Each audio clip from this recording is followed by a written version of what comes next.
नंदुरबार जिल्ह्यात गेल्या 15 दिवसापासून व्यावसायिक सिलेंडर बंद झाल्याने याचा परिणाम आता केटरिंग व्यावसायिकांना होताना दिसून येत आहे. आपण या केटरिंग व्यावसायिकांच्या गोडाऊनवरती आलेलो आणि आपण पाहू शकतो की ऐन लग्नाच्या सीजन मध्ये या सगळ्या ज्या आहेत त्या आता बंद पडलेल्या आहेत. यांना व्यावसायिक सिलेंडर जे आहे ते मिळत नसल्यामुळं यांच्यावरती आता केटरिंग व्यावसायिकांवरती उपासमारीची वेळ जी आहे ती येणार असल्याची शक्यता जी आहे ती वर्तवली जात आहे.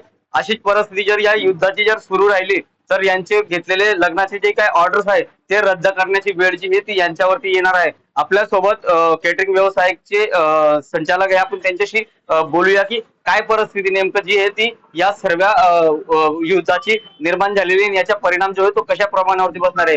भैया क्या बताओगे कि शादी का सीजन चल रहा है और जो युद्ध हो रहा है उसका क्या परिणाम है जो आपको हो रहा है।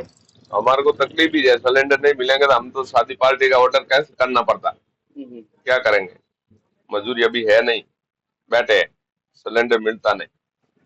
अगर ऐसी अगर परिस्थिति और कुछ दिन रहेंगी तो फिर किस तरह से आप शादी की जो ऑर्डर जो लिए है तो उनको किस तरह से आप खाना या पदार्थ बनाएंगे आप।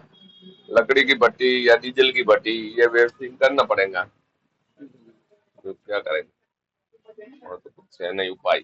सिलेंडर नहीं मिलेगा तो ये करना पड़ेगा, उसको तो करना ही पड़ेगा।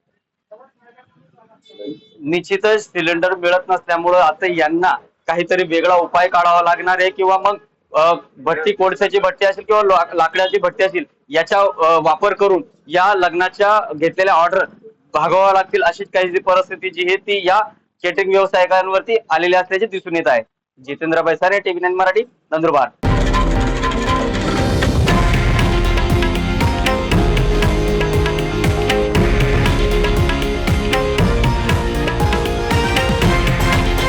हे आहे देशातील नंबर 1 न्यूज नेटवर्क आणि आपण पाहत आहात TV9 मराठी, एकमेव।